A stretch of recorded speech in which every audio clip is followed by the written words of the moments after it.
नमस्कार मित्रांनो, आज आपण महाराष्ट्र राज्यातील नागपूर जिल्ह्यातील एक महत्त्वाचे धरण पाहणार आहोत, ते म्हणजे कोलार धरण।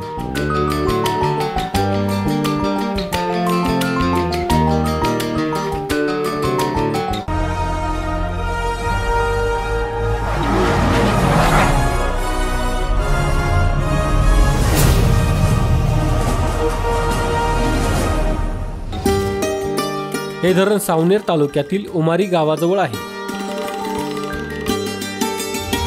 कोलार हे धरण नागपूर शहरापासून 51 किलोमीटर अंतरावर तसेच सावनेर शहरापासून 14 किलोमीटर अंतरावर आहे। कोलार हे धरण वैनगंगेची उपनदी कन्हान आणि कन्हानची उपनदी कोलार या नदीवर 1984 साली बांधण्यात आलेले आहे। कोलार धरणाची उंची 30.11 मीटर म्हणजेच 98.8 फूट आहे। या धरणाची लांबी 2910 मीटर म्हणजेच 9550 फूट आहे।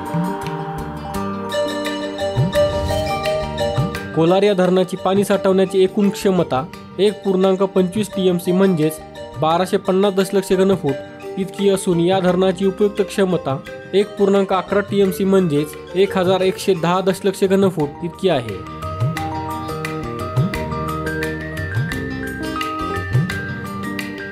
मित्रांनो, आपला मराठी नॉलेज वर्ल्ड हा चॅनल इंस्टाग्राम, टेलिग्राम आणि फेसबुक यावर देखील आहे। तिथे फॉलो करण्यासाठी डिस्क्रिप्शनची लिंक नक्की पहा। हा व्हिडिओ जर तुम्हाला आवडला असेल तर हा व्हिडिओ लाईक करा, व्हिडिओ शेअर करा आणि आपल्या चॅनलला सबस्क्राईब नक्की करा। धन्यवाद।